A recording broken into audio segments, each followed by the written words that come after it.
गाली कितनी होता है। राम जी को भी मिथिलानियों ने नहीं छोड़ा, उनको भी बहुत गाली सुननी पड़ी और ससुराल में गाली सुननी ही पड़ती है। अब दाम्पत्य जीवन में आने वाले हैं भगवान राम। पति पत्नी का दाम्पत्य जीवन भी बड़ा अद्भुत होता है। कल से जो कथा होगी ना, बहुत अद्भुत कथा रहेगी।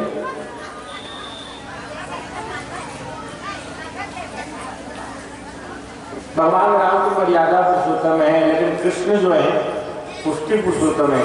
उन्होंने कितना विवाह किया? 16,108 विवाह कर कृष्ण ने।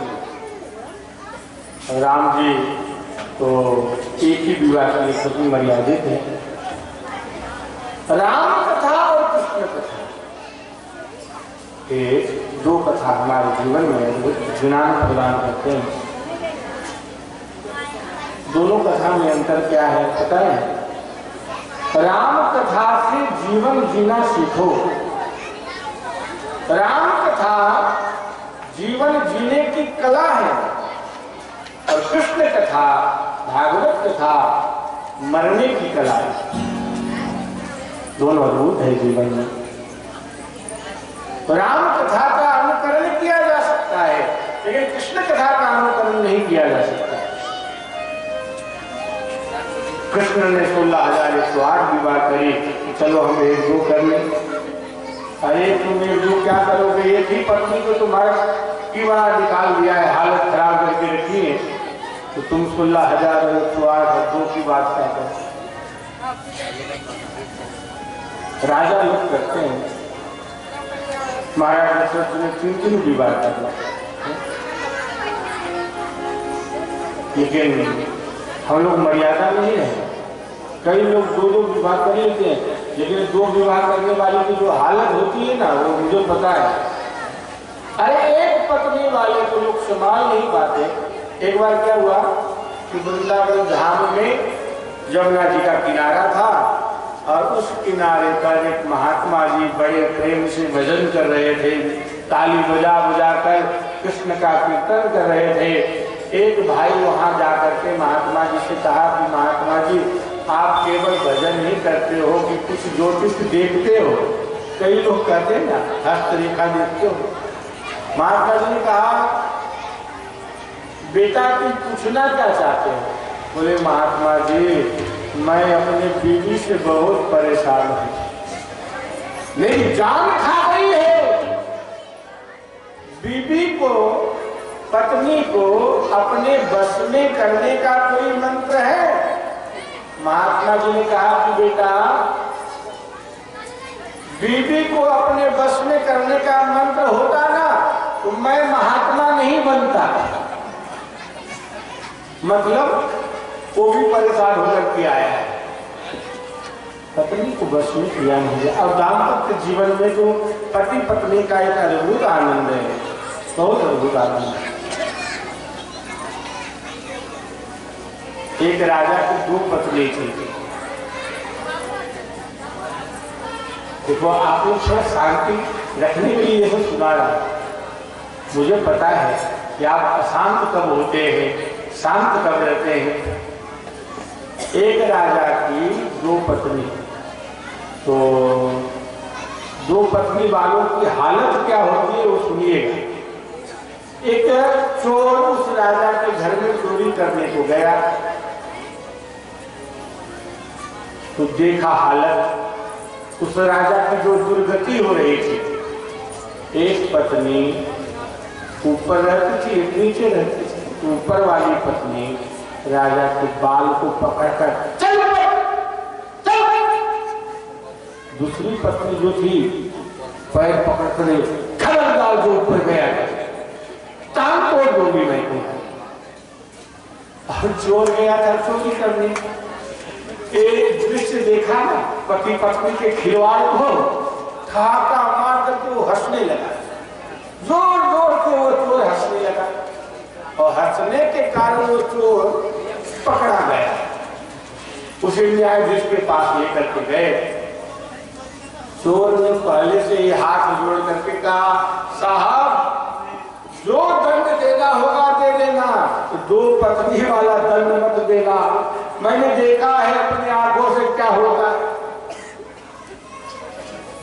अद्भुत है पति पत्नी का जीवन, सदैव आनंद में रहिए।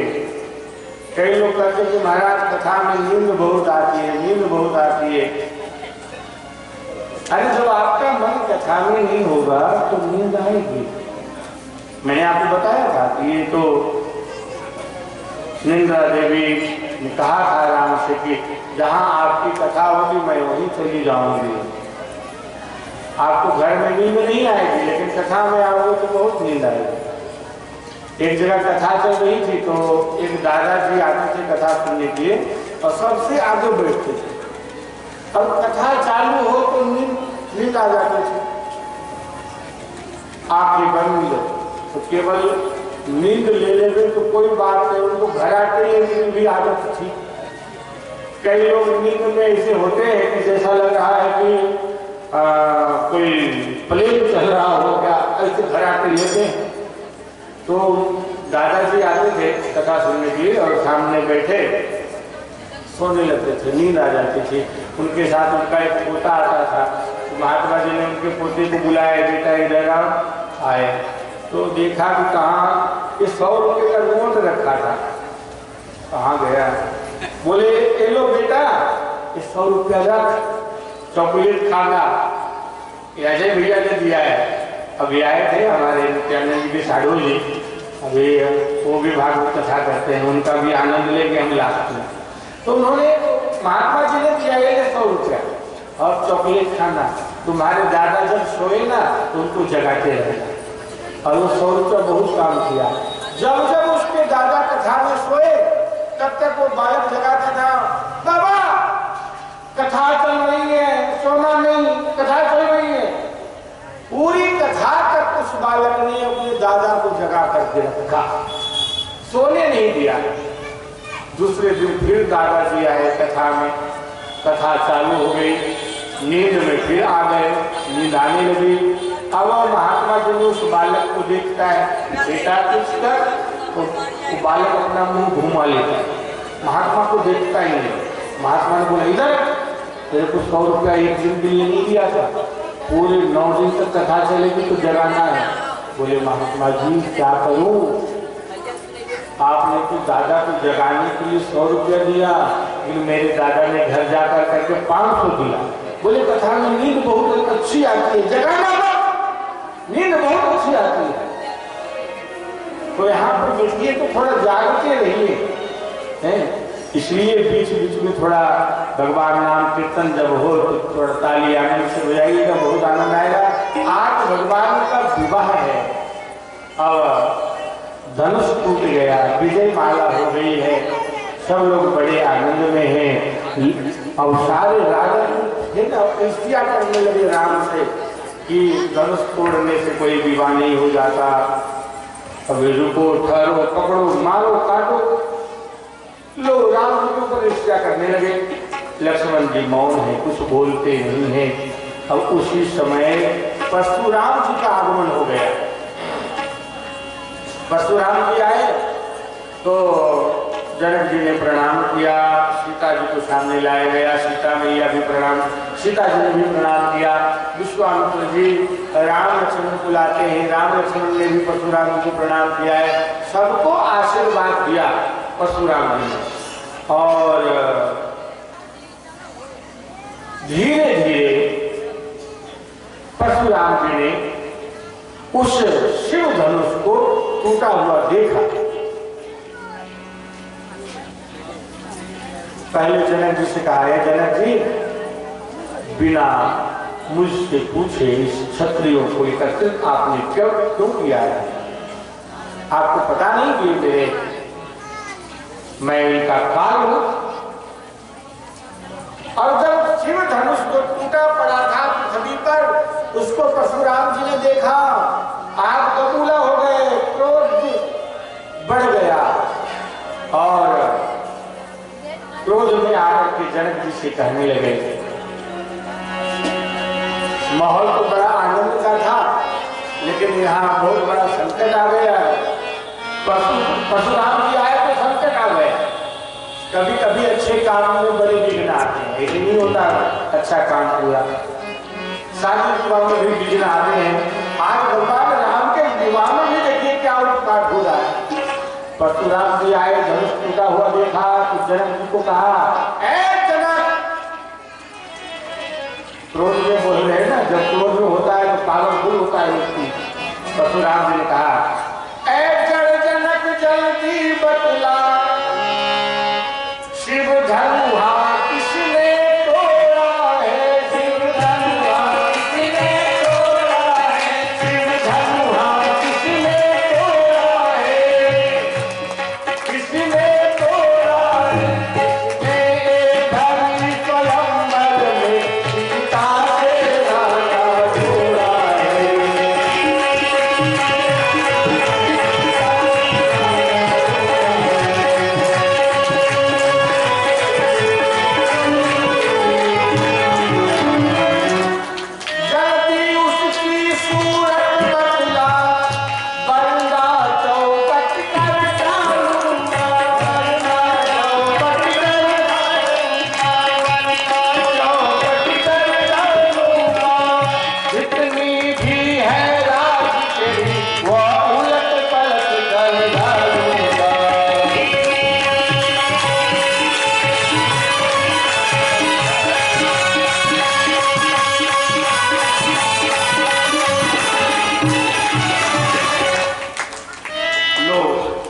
जनक जी घबराए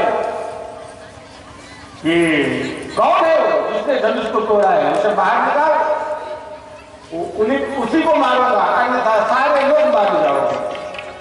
जनक जी कैसे कहे कि इन्होंने धनुष को तोड़ा, इतनी बड़ी संकट आकर खड़ी हुई है।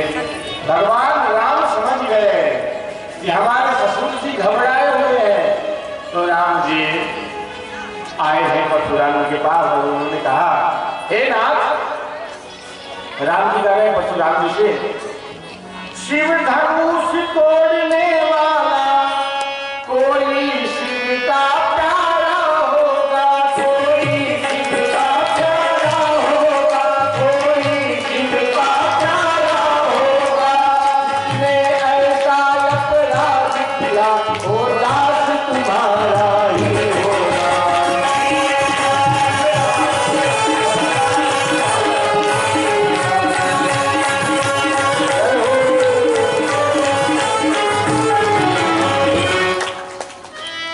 जो कृपा पात्र गुरु का है वो कब किससे डर सकता है, जो कब किससे डर सकता है, जो कब किससे डर सकता है, पर हो कृपा राम लोगी एक काम वही कर सकता है।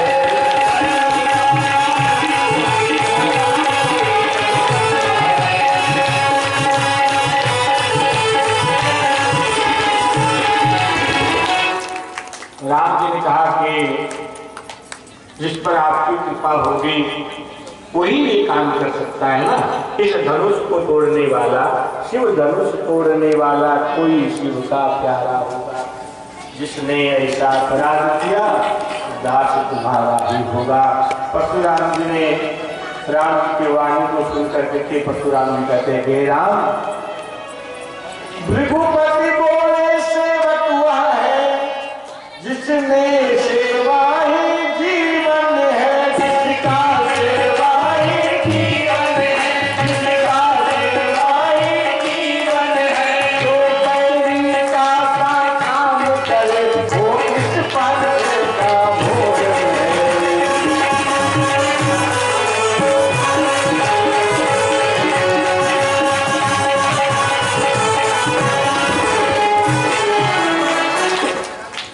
हे राम, सेवक तो होता है जो सेवा करता है, उसने तो धनुष तोड़ा है, बैरी का सा काम किया है, वो हमारे फरसे का भोजन है, मैं उसे छोड़ूंगा नहीं। ये फरसा इसका भोजन बनेगा वो जिसने इस धनुष को तोड़ा है। और राम जी वो अब शब्द कहने लगे, परशुराम जी, अब किसी की ताकत है कि लक्ष्मण जी के रहते हुए लक्ष्मण जी के बड़े भैया राम को कोई आंख दिखाए, कोई उसे ऊंची आवाज में बात करे? और परशुराम जी तो बड़ी तेज गति से बात कर रहे हैं और भरोसा दिखा रहे हैं परशुराम जी राम को। सोचिए लक्ष्मण के रहते हुए किसकी ताकत है। लक्ष्मण जी आग बबूला हो गए परशुराम के इस व्यवहार को देखकर और विश्वामित्र जी से लक्ष्मण जी ने अनुमति मांगी कि हे नाथ इन दोनों की जोड़ी बराबर नहीं है, आप यदि आज्ञा दे तो मैं जाऊं सामने। विश्वामित्र जी ने कहा ठीक है लखन जा। अब लक्ष्मण जी आए परशुराम जी के साथ जो बातचीत हुआ है ना, मानो कि अग्नि में घी डालो तो कैसी अग्नि धड़कती है, तो लक्ष्मण जी की वाणी अग्नि में घी डालने की काम कर रही है। लक्ष्मण जी ने कहा परशुराम जी से स्वामी सुख का संवाद कभी दुख का कारण बन जाता है, सुख का कारण बन जाता है, दुख का कारण बन जाता है, मीठे और मधुर बोलने से तोता भी मेरे आता है।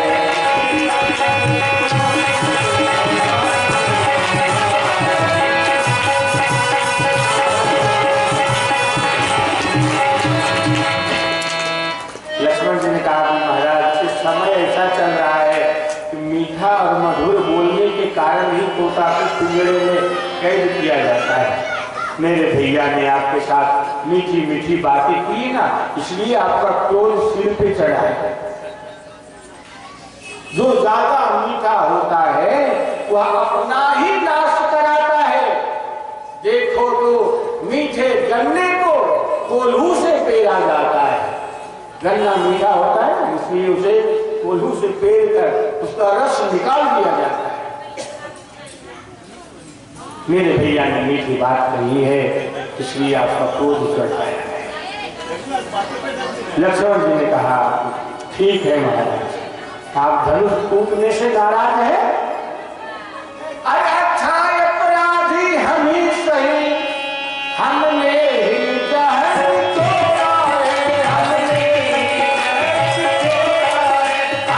ही जहर तोड़ा है, जो करना हो तो करे आप, धनुष हमने तोड़ा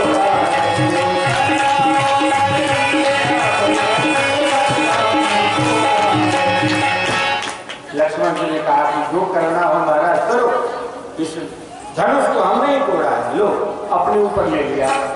और लक्ष्मण जी ने कहा कि महाराज जब मैं छोटा था तो बहुत ही धनुषिया को तोड़ा करता था, तब ने तो आप कभी ऐसा क्रोध नहीं किया, और इस धनुष पर आपका ऐसा ममता क्या है महाराज। कोई साधु से कोई बैरागी से ममता की बात करो तो बहुत क्रोधित हो जाते हैं। परशुराम जी का क्रोध और बढ़ गया। लक्ष्मण जी से कहा ए लक्ष्मण, तुम धनुष की बराबरी उस धनुषिया से करते हो। सुनो, यह धनुष शिव धनुष है और महान है। लक्ष्मण जी ने कहा कि महाराज जब धनुष महान है ना, उस धनुष को तोड़ने वाला भी महान है, वही इस धनुष को तोड़ा है। लक्ष्मण जी जब बोलते हैं तो परशुराम जी को क्रोध बढ़ जाता है।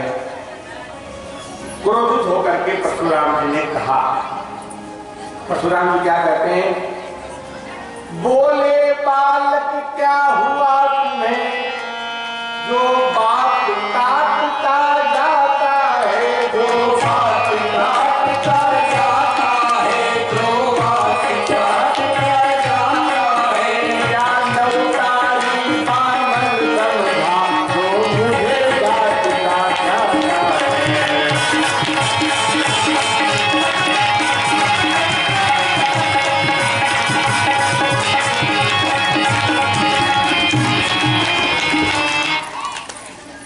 हे बालक तुम्हें क्या हुआ, तुम मुझे क्या समझ रखे हो, नवतारी ब्राह्मण समझा, केवल भोजन भर समझ लिया क्या? निमंत्रण खाने वाला ब्राह्मण जो तुम मुझे डांट रहे हो? परशुराम जी ने लक्ष्मण जी से कहा।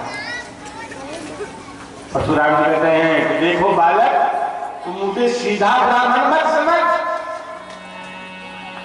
मुझको सीधा ब्राह्मण न जान, मैं क्षत्रिय कुल का द्रोही हूँ, मैं क्षत्रिय कुल का, मैं क्षत्रिय कुल का द्रोही हूँ, मैं क्षत्रिय कुल का द्रोही हूँ, रघुवंशी बाल ब्रह्मचारी अति क्रोधी हूँ निर्मोही।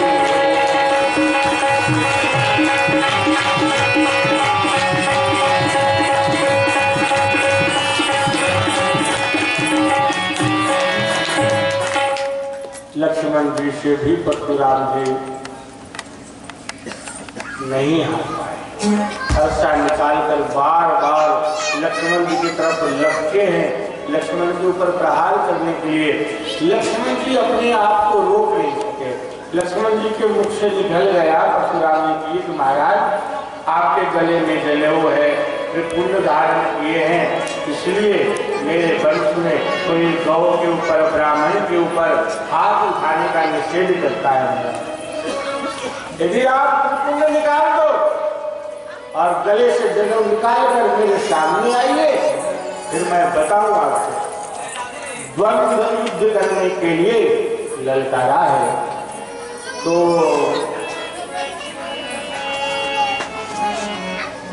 राम जी से रहा नहीं गया। राम जी ने कहा कि महाराज ये जो बालक है ना, दूध हुआ है, आप इन्हें क्षमा करिए। युद्ध करने के लिए परशुराम जी ने कहा है। राम जी ने कहा कि महाराज मैं तो आपसे ऐसे ही हार स्वीकार कर लिया है, युद्ध करने वाला यही चाहता है कि मेरा विजय हो, मैं तो हार स्वीकार किया था महाराज। और धीरे धीरे राम जी ने अपने वक्षस्थल से जो पीताम्बर था उसको खिसकाया और चरण चिन्ह का दर्शन कराया परशुराम जी को। परशुराम जी को लगा कि अरे ये तो परम पिता परमात्मा का अवतार हो चुका है। भृगु ऋषि का चरण चिन्ह का दर्शन करके परशुराम जी के हृदय में ज्ञान प्राप्त हो गया। अपने कंधे से धनुष निकाल करके राम जी को समर्पित किया। अभी देने के पहले वो धनुष परशुराम जी के पास चले आए हैं। परशुराम जी अब भगवान राम को पहचान गए और स्तुति कर करके विदा हो रहे हैं। अब आइए विवाह उत्सव में हम प्रवेश करेंगे और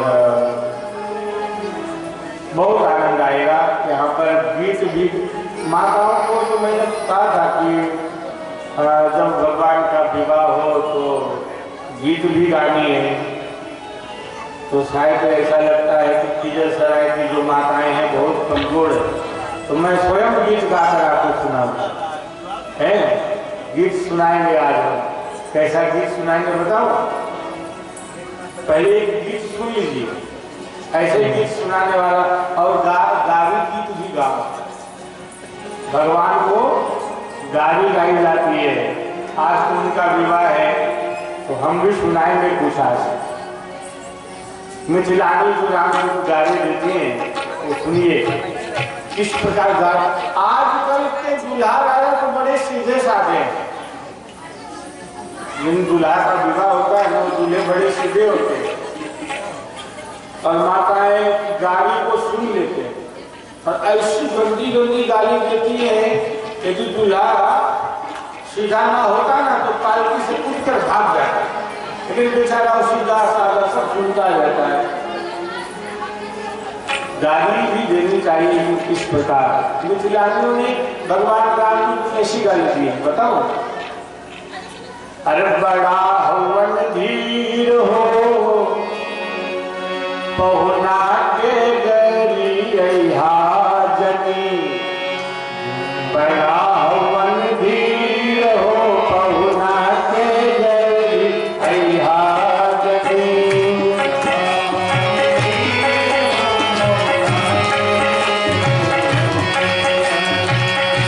बड़ा हवन धीर हो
कई बार ऐसा होता है पति पत्नी की जोड़ी, यदि पत्नी बिल्कुल गोरी हो बिल्कुल, तो पति कैसा होता है बताओ? राम जी भी वैसे ही है, कई पत्नी गोरी होती है तो पति बिल्कुल सांवला सलोना होता है। राम जी सांवले हैं, सीता जी गोरी है, तो दिलाने गाड़ी की कार को ले जा रही है। अरे ऊपर से तो करिया बाड़ आप चालू ध्यान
चले गए तपस्या करने के लिए। जय रघुवंश बदन बन भानु गहन गनो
परशुराम ने भगवान की स्तुति करके वन में तप करने के लिए चल गए हैं। देवताओं ने पुष्पों की वृष्टि करी है।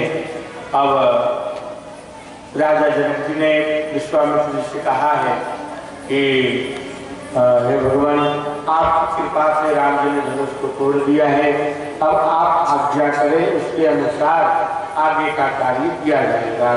तो वैदिक विधि से भगवान राम जी का विवाह संपन्न होगा। इसलिए विश्वामित्र जी ने दूतों को बुलाकर कुमकुम पत्रिका अवधपुर भेजा है। महाराज चक्रवर्ती जी को आमंत्रित करने की आज्ञा दी है। जनकपुर से दूत अयोध्या आए हैं। महाराज चक्रवर्ती जी को, दशरथ जी को पत्र दे रहे हैं। दूतों ने कहा, अरे हम तो पापी लेके आवत वाली पार से, राजा जनक दरबार से नाम को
आनंदित हो गए। पुत्र का विवाह सुनकर हर माता पिता को बड़ा आनंद होता है। दशरथ जी गुरु वशिष्ठ जी के पास गए हैं, उनको समाचार दिया है। तीनों रानियां कौशल्या, केकई, सुमित्रा जी को जब संवाद पता चला है, बड़े आनंद में भर गए हैं। अब तो क्या है, भगवान राघवेंद्र के विवाह के लिए बारातियां सज गई है। अयोध्यावासी सब बाराती बनकर करके चलने को तैयार हो रहे हैं। 2 रथ बुलाया गया, एक पर गौरी गणपति की पूजा कर करके गुरु वशिष्ठ जी को विराजमान कराया गया और दूसरे रथ पर स्वयं महाराज बैठे हैं। दशरथ जी शंख की ध्वनि हुई है, शंख ध्वनि से बारात वहां से प्रस्थान किया है और मार्ग में सुंदर शकुन होने लगा था। भगवान राम की बारात चली है, सुंदर शकुन हो रहा है। गौ माता बछड़े को दुग्धपान करा रही है। सौभाग्यवती स्त्रियां माथे पर कलश लेकर करके चल रही हैं और ब्राह्मण देवता हाथ में सुंदर पुस्तकों को लेकर करके चल रहे हैं। ये सब शुभ शगुन है। बारात चली है, बड़ा सुहावन अयोध्या राम जनक है। आइए इस भाव को दर्शन करें। अवध नगरिया से चली बरतिया है, सुहावन लागे जनक नगरिया भैले तोर हे सुहावन लागे।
बारात चली है तो जनकपुर आएगी, विवाह होगा। आप लोग धैर्य रखिए, धैर्य को मत खोना। और उनसे भी विवाह में लोग पंडित जी से यही मुहूर्त पूछते हैं कि महाराज कोई ऐसा मुहूर्त बताइए कि रात भर लगन हो। तो भगवान का विवाह है भाई, है तो थोड़ा सा विलम्ब तो होगा ही होगा। आप लोग बिल्कुल चिंता मत करिएगा। अब बारात यहाँ से चल पड़ी है। जनकपुर की भी शोभा बहुत अद्भुत है। पहले मड़वा वगैरह होता है ना, लड़की पक्ष कन्या पक्ष के ओर सुंदर सारे रस्म रिवाज विधि सब हो रही है। जनकपुर का दर्शन करिए सीता जी की ओर। आज जनकपुर में माया बड़ सुहावन लागे। हल्दी भी लगाई जाती है? बल्लागा को, दुल्हन रानी को हल्दी चढ़ाई जाती है। मानो सीता जी को भी हल्दी ले रही है।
रीति है, रस्म है, रिवाज है, वो सब संपन्न हो रहा है। जनकपुर में बारात के स्वागत की भव्य तैयारियां चल रही है। जनकपुर में बारात प्रवेश करने पर सतानंद जी ने ब्राह्मणों तथा मंत्रीगणों को, विद्वानों को साथ लेकर के महाराज दशरथ जी के स्वागत के लिए अगवानी करने को चले हैं। अति सुंदर दिन है जन्माशा, जहाँ सब कह सब भांति सुभाषा। अत्यंत सुंदर स्थान में बारात को जन्माशा दिया गया है। पिताजी के आगमन को सुनकर के राम लक्ष्मण जी मिलने के लिए आए हैं। प्रथम बारात लगनते आई, ताते कुल प्रमोद अधिकारी। बारात लग्न मुहूर्त से कुछ पहले ही आ गया। जनकपुर में सब बड़े आनंद से रह रहे हैं। धीरे धीरे धीरे धीरे आनंद बढ़ रहा है। गोस्वामी तुलसीदास जी लिखते हैं, अब आइए दीवान समीप आ गया है बिल्कुल। गोस्वामी जी क्या लिख रहे हैं? मंगल मूल गणदीन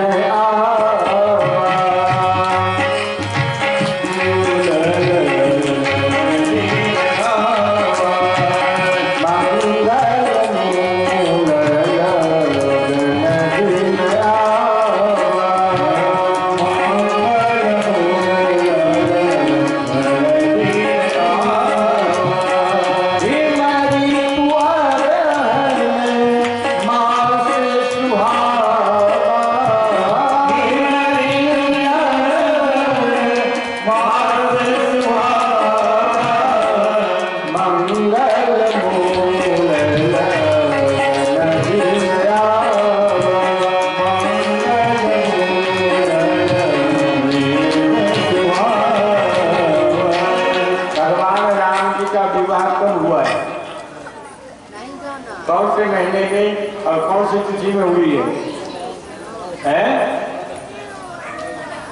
भगवान राम जी का विवाह कौन से महीने में, कौन से पक्ष में, कौन सी तिथि को संपन्न हुआ? तो शिव जी का विवाह कब हुआ है पता है? सब कुछ तो जानते हैं, लेकिन शिव जी का विवाह कब हुआ है? अक्सर लोग यही कहते हैं शिवरात्रि। शिवरात्रि में हम लोग शिव जी का विवाह मनाते हैं, लेकिन विवाह हो तो नहीं, विवाह नहीं हुई शिवरात्रि में। शिवरात्रि के दिन शिव जी का पिंड का प्राकट्य हुआ है, प्राकट्य उत्सव है, इसलिए उसी दिन हम लोग विवाह मनाते हैं।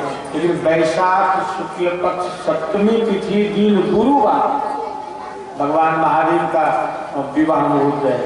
शिव पुराण के अंतर्गत ये सब मुहूर्त निश्चित किए हैं, लेकिन शिवरात्रि के दिन कर लेते हैं, प्रागट उत्सव है इसलिए। इसी प्रकार भगवान राम जी का विवाह मंगल मूल लगन दिन आवा, हिंद ऋतु अगहन मास सुहावा।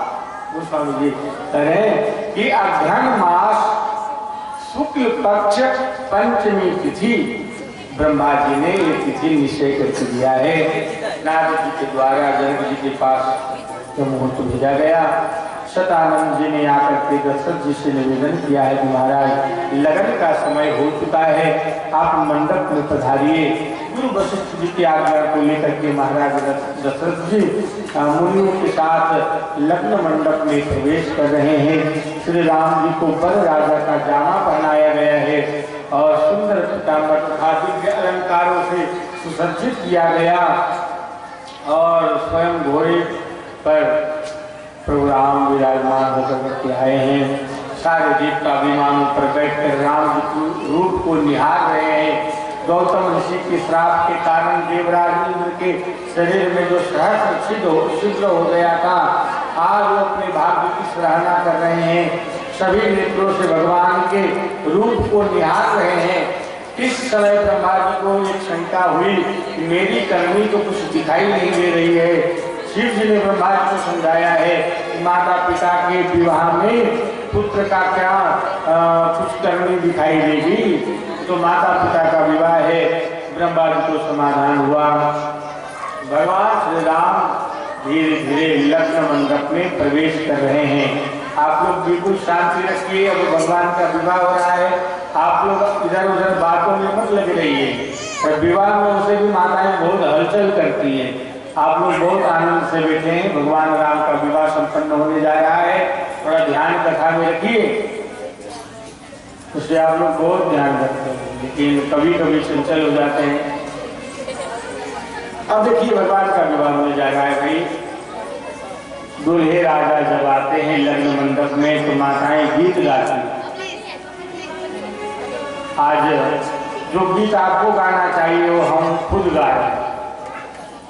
क्या की माताएं गीत जानती है कि नहीं है? मैंने आपको बताया था ना कि एक जगह क्या घटना लगती थी।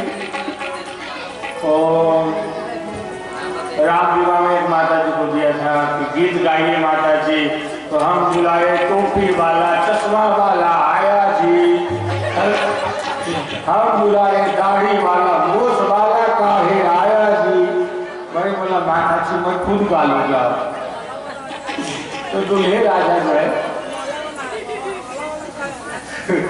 दूल्हे राजा लग्न मंडप में प्रवेश कर रहे हैं और मिथिलानी जो है भगवान राम से राघव से कह रही हैं कि राघव धीरे चलो ससुराल गलिया।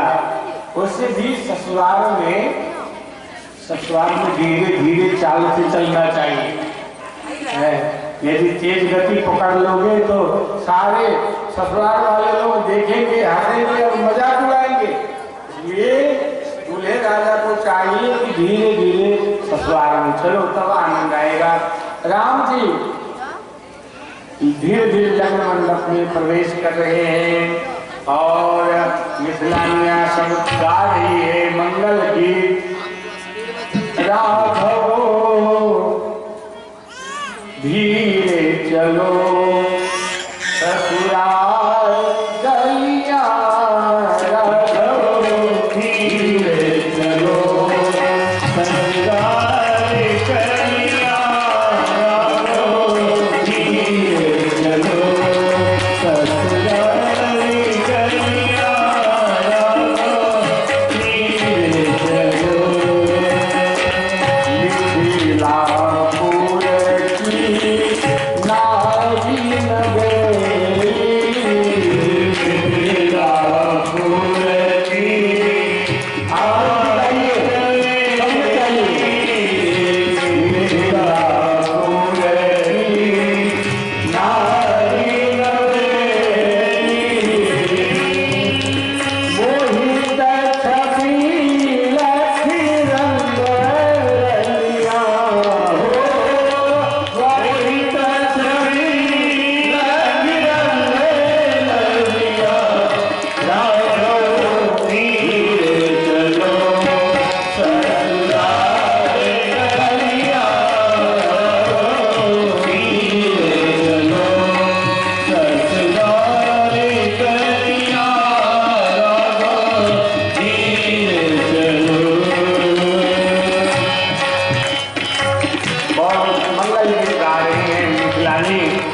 भगवान राम को लग्न मंडप में रोज प्रवेश कराया जा रहा है और कह रही है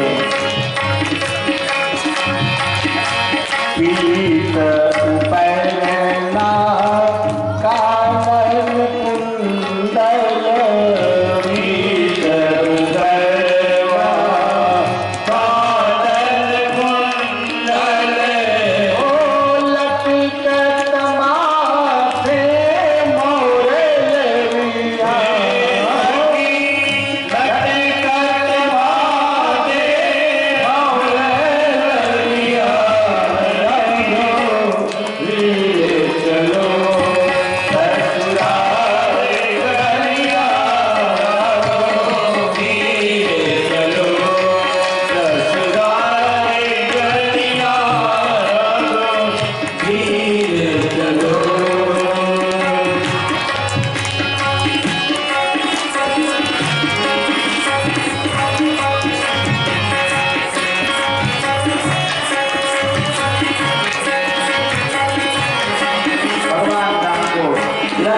की ओर लाया गया है और बैठे हैं। मंगल गीत गाते हुए श्री राम जी को लग्न मंडप में लाया गया। प्रभु प्रवेश करते हैं, देवता और ऋषियों को प्रणाम करके भगवान सोने के सिंहासन पर विराजमान हुए हैं।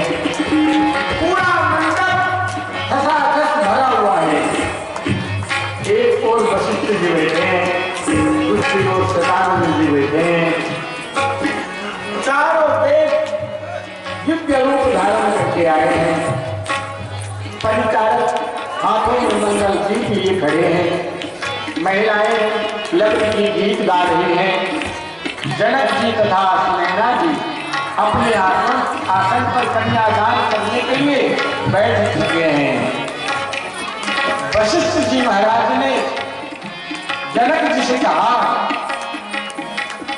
बेटी कुंवारी अब आनो जाई, कन्या को लग्न मंडप में शीघ्र लाया जाए।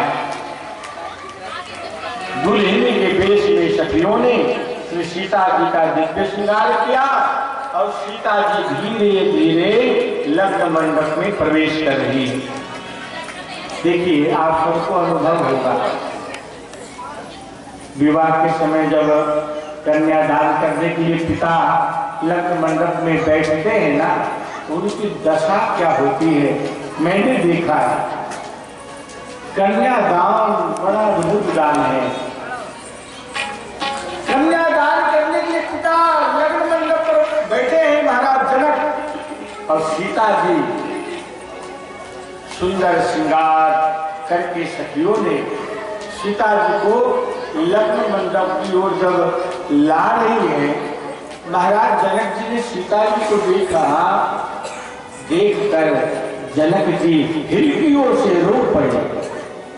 आंखों में टप टप अश्रु बहने लगा। हर पिता की यही स्थिति होती है। कन्यादान करने के लिए लग्न मंडप में बैठे होते हैं, अपनी बेटी को, अपनी लाडली को गोद में बिठाते हैं, फूट फूट कर रोते रहते हैं।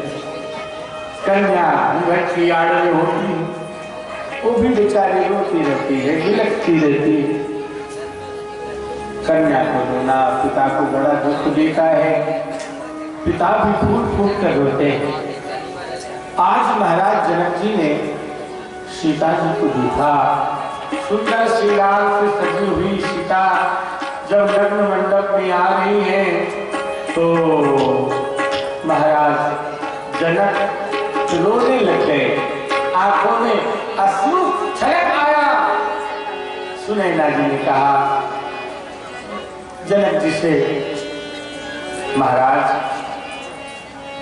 इस मंगल प्रसंग में आंखों से आंसू बहाना अच्छा नहीं है महाराज। हमारी बेटी हमारी जानकी की विवाह हो रही है और आप आंखों से आंसू बहाएं, मंगल समय में आप रोए, अच्छा नहीं लगता महाराज। आप धैर्य रखिए। सुनैना जी ने जनक जी को समझाया। जनक जी कहते हैं कि देवी, कल यह बेटी मुझे छोड़कर चली जाएगी, इस कल्पना मात्र से मेरे आंखों में टप टप अश्रु बह रहे हैं। एक पिता की वेदना को महाराज जनक ने अनुभव किया है। कन्यादान के समय एक पिता क्या वेदना होती है, क्या दुख होता है, क्या तड़प उठती है। बेटी तो जीवन की टुकड़ा होती है। आज दान करने का अवसर आया। अब हमारी लाडली, हमारे दिल की टुकड़ा अब चली जाएगी। कल से यह घर सुना सुना हो जाएगा। सुनैना जी ने धैर्य रखवाया। महाराज धैर्य रखो, स्वस्थ पुण्यावाचन हुआ है। जनक जी भगवान राम के चरण पखार रहे हैं। गोस्वामी जी ने लिखा, लगे पखारन पाए पंकज प्रेम संकुल काबली, नभ नभ रमान निकाल, जय ध्वनि कुमरि धनुष, जय पद सरोज मनोज, हरिगुण शरण देव, जय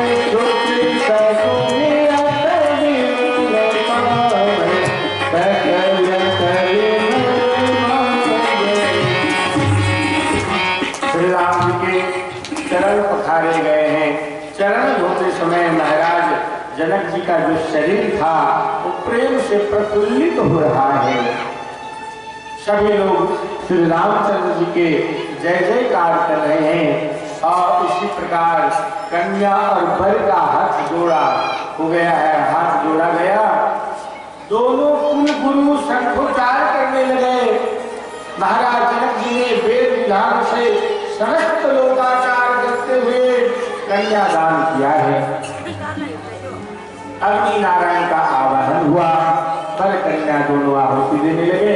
आहुति पूर्ण हुई, वर कन्या की गांठ जोड़ा गया, गठबंधन हुआ है और भगवान श्री राम और सीता जी मंडप में परिक्रमा देने लगे हैं। गोस्वामी जी ने लिखा, कुंवर कुंवरी करल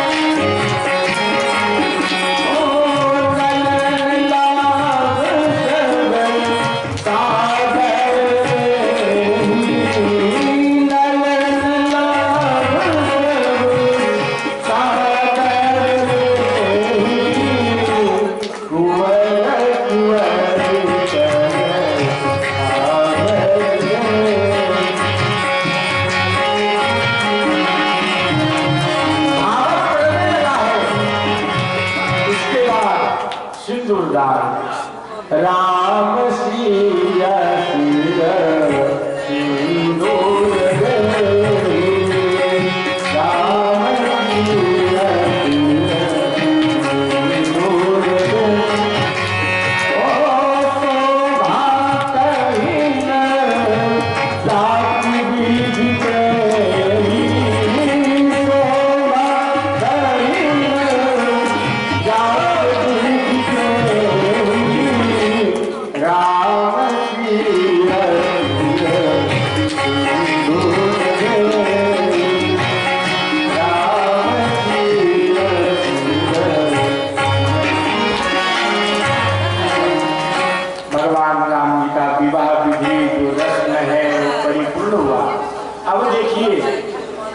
वशिष्ठ जी के मन में एक विचार आया। उन्होंने राजा जनक जी से कहा कि राजन, आपकी छोटी पुत्री जो उर्मिला है तथा आपके भाई की दो कन्याएं श्रुति कीर्ति और मांडवी, तो महाराज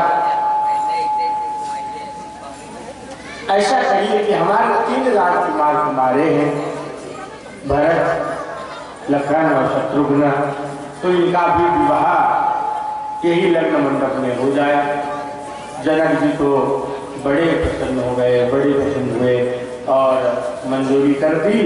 तो उसी वहीं पर लखन जी का विवाह उर्मिला जी के साथ संपन्न होता है और श्रुति कीर्ति का विवाह शत्रुघ्न जी के साथ और मांडवी का विवाह संत भरतलाल जी के साथ संपन्न हुआ। चारों भाइयों का विवाह विधि संपन्न कराई गई। जो विधि, जो विधान, जो रस्म होता है वो सब कराए गए हैं। 4 दुल्हा और 4 दुल्हन से आज मिथिला नगरी बड़े ही आनंद में है। कोहबर आनी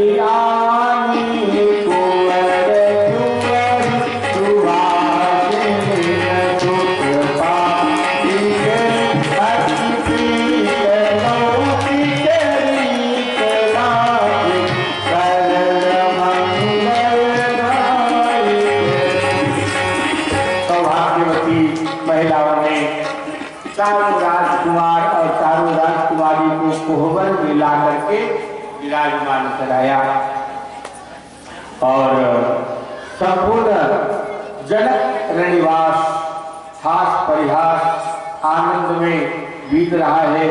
सभी महारानियां, सखियां, सुहासिनियां अपने जन्म के फल को प्राप्त कर रहे हैं। कोहबर की विधि संपन्न करके सभी राजकुमार अपनी अपनी नई बहुओं के साथ पिता दशरथ जी के पास आए हैं। फिर बहुत प्रकार से रसोई बनी है। जनक जी ने भोजन के लिए बुलावा भेजा है। पुत्रों के सहित महाराज दशरथ जी भोजन करने के लिए आए हैं। अब बराती भोजन करने बैठे तो मिथिला की जो नारियां हैं वो अटारियों की झरोखे में बैठकर गारी गीत गा रही। मुझे याद है पहले जब बारात वाले भोजन करने के लिए बैठे थे तो माताएं माइक लेकर के दो गाली सुनाती थी, दो गाली सुनाती थी, क्या क्या नहीं सुनाती थी। भावावेश में आता तो मिथिलानियां भी भावावेश में आई है और उनको तो महाराज दशरथ जी को गाली देना चाहिए है। तो इतने भाव में आ गई, राम को देखकर मिथिलानियां इतनी भाव विभोर हो गई। राम को रूप निहारत ही सब भूल गए सुधी गावन गारी। भूल गए मिथिलेश को नाम और देन, भूल गए अवधेश को नाम और देन लगे मिथिलेश को गारी। दशरथ जी का नाम सब भूल गए मिथिलानियां और जनक जी को ही गाली देने लग गए। इतने भावावेश में आ गए। सब लोग दूल्हे राजा को देखकर बड़े आनंदित हो रहे हैं। तो देखिए झांकी आएगी यहाँ पर और जो विधि होता है विधि से यहाँ पर विवाह होगी और एक आदमी मंगल गीत आप लोग भी गा लीजिएगा। भगवान का विवाह है और जो विधि रस्म है यहाँ पर होगा। आप लोग थोड़ा धैर्य रखिएगा और भगवान का विवाह में को छोड़कर बिल्कुल मत जाइएगा। भगवान का विवाह उत्सव को परिपूर्ण करके जाइएगा। सभी मिथिलानियां जो है राम जी के रूप को देख करके कह रही है। आज हमारे रविंद्र जी पांडे इनके द्वारा जो कन्या का भाव है उसका भी दर्शन कराया जाएगा। आप लोग बिल्कुल शांति बनाए बैठे रहिए। दूल्हा रूप भगवान राम को देख कर मिथिलानियां कह रही है, ऐसा दूल्हा न देखनी नजर